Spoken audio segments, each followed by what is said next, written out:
Hey, beloved, welcome. Go ahead and grab something to drink and come on back and let's get into this video where I'm going to be talking about signs that you may be unhealthy that you probably shouldn't ignore.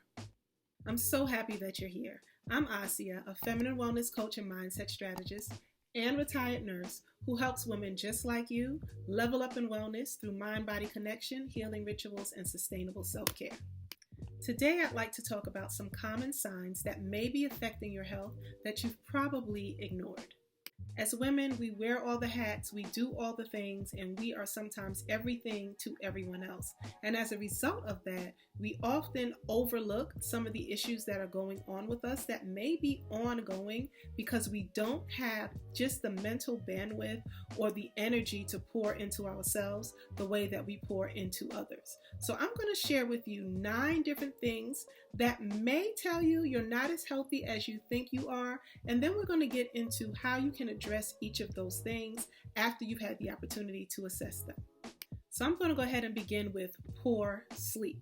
A lot of us don't think that it's important that we get enough sleep or quality sleep, but it's so important that we allow our bodies time to restore and replenish after the day. Whatever it is that we're doing during the day, whether we're an entrepreneur, a professional, an expert, a creative, a stay-at-home parent, whatever it is that we're doing, we need to allow our bodies time to rejuvenate. And we can get that through physical rest. Poor quality sleep or not getting enough sleep is a surefire way to burn out. It affects your focus, your level of creativity, your energy levels, your ability to show up for yourself and show up for the others in your family or your community. It affects every area of our lives. It can affect our appetite, our digestive health, our mental health, our emotional well-being. So many of these things can be affected by not getting enough sleep. So what can you do about it?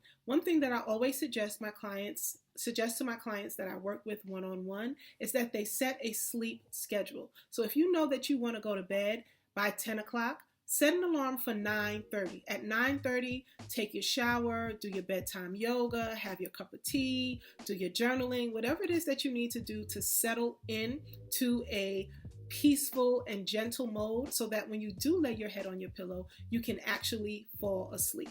If you're having issues staying asleep, something like melatonin or magnesium or some other herbal sleep aids can help you in a gentle and natural way. If you need something a little bit stronger, there are a host of prescription medications that you can get from your healthcare provider to also help you with sleeps. So whatever is going to work for you as far as any sleep aids that you take, I encourage you to use them because your sleep is absolutely important.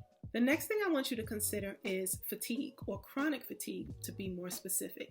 And you may be thinking, Asiyah, we just talked about poor sleep and this sounds the same to me.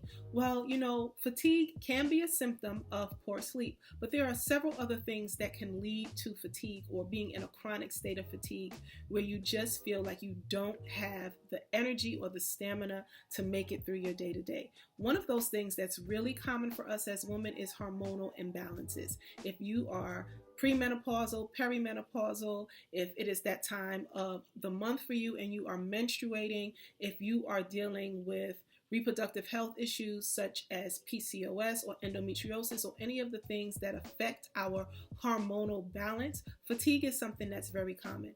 Fatigue is also a symptom of burnout, and if you are a person who is constantly on the go and constantly producing and creating and developing and putting out fires, you might actually be burnt out. So taking a look at your energy level and how you feel throughout the day and addressing whether or not you're getting enough sleep and just overall rest is a great way to determine if chronic fatigue is an issue for you.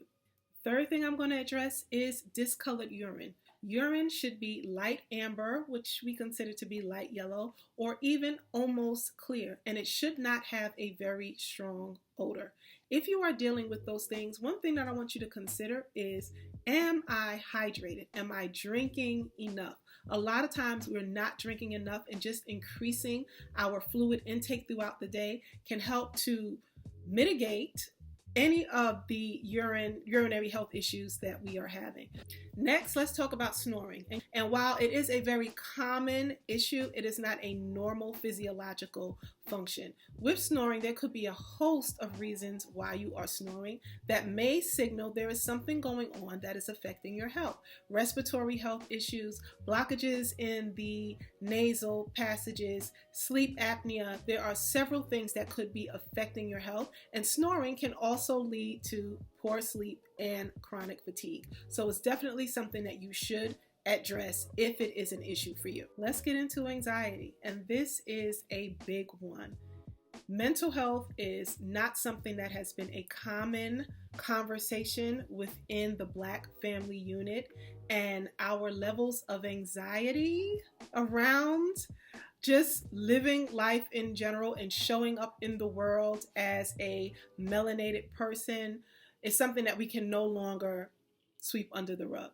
And when we talk about health, a lot of times we automatically go to physical health, but our mental health is equally, if not more important than our physical health. Now, it's common to experience anxiety. Certain situations will make us anxious. The issue comes in when you are in a constant state of anxiety and you are experiencing the hyperarousal that comes with it. It starts to affect your body's physiological functions and may cause you to be forgetful, to be angry, to lash out. It may affect your sleep. It may affect your digestive health. So it's really important to address anxiety and find ways that you can reduce prolonged periods of anxiety. For me, it's plants. I have plants all around me.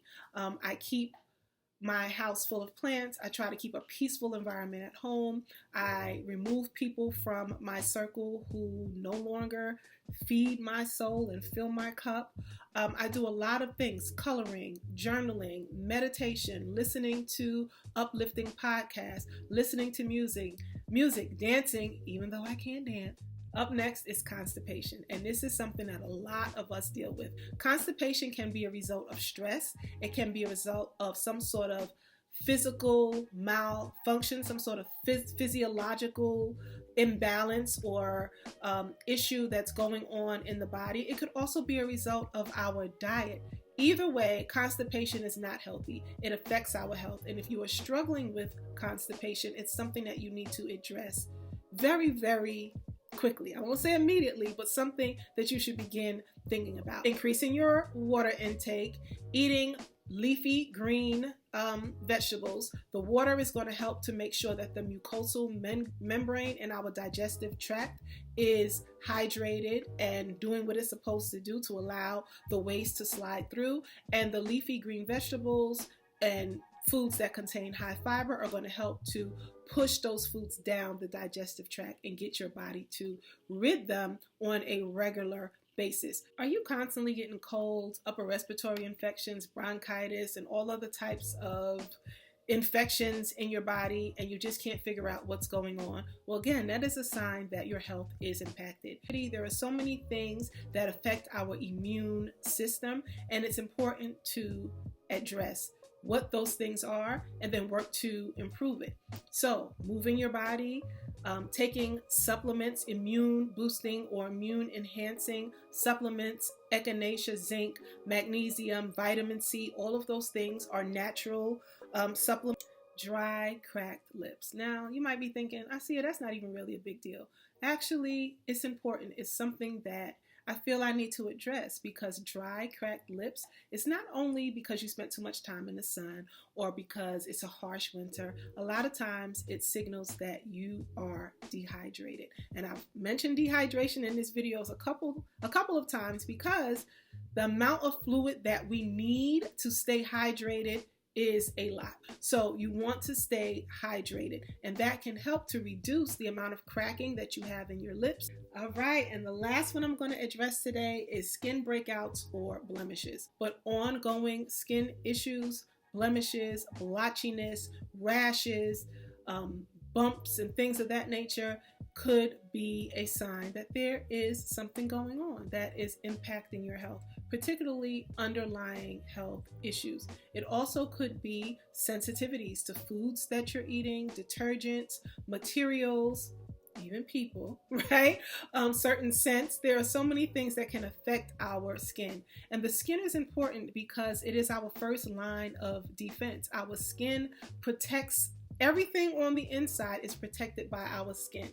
So if our skin is dry and cracked, if we are dealing with rashes and blemishes and blotchiness and things that are impacting the consistency of our skin, we are opening ourselves up literally to harmful germs, bacteria, viruses, and things of that nature that can enter through the skin. All right, so that's it. I really enjoyed sharing this time and space with you. I hope that I was able to bring some value to you today and you took something away from this video that's going to help you level up in wellness. I look forward to seeing you in my next video. Peace.